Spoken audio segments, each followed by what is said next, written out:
6.25 전쟁 이후 북한이 제1동포의 북송을 추진하자 이승만 정부는 이를 저지하기 위해 일본의 공작원을 파견했습니다.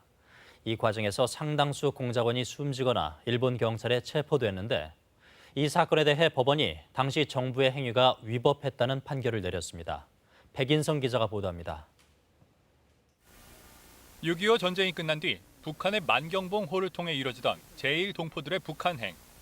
치열한 체제 경쟁 속에 이승만 정부는 이를 저지하기 위해 이른바 북송저지 공작대를 조직합니다.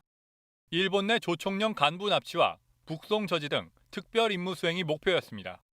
당시 내무부는 경찰관 시험 합격자 등을 자세한 설명 없이 강압적으로 선발하고 가족의 연락도 차단한 채 공작원 교육을 시켰습니다. 감옥에 막 다 이렇게 가감이 둘러쌌어요.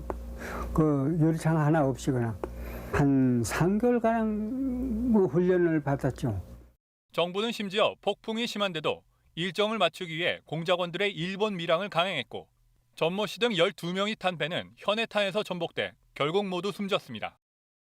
그렇게 희생된 것이 너무나 정말 참 억울하고 불쌍하고 생각하면 참 가슴 아프죠.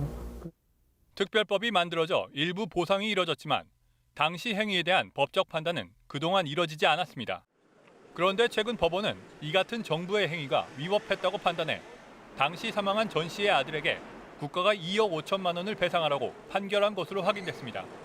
북송저지 공작 사건에서 정부 행위에 대한 불법성을 인정해 배상을 명한 첫 판결입니다. 법원은 항해가 위험하다는 사실을 알면서도 정부가 밀항을 진행시켜 전 씨를 사망에 이르게 했다며 이는 신체와 통신의 자유, 생명권 등이 침해된 중대한 인권 침해 사건이라고 판결했습니다.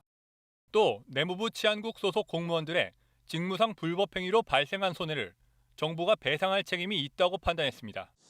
정부는 재판에서 내무부의 속임수나 강압을 정부가 알았다는 증거가 없다고 주장했지만 받아들여지지 않았습니다.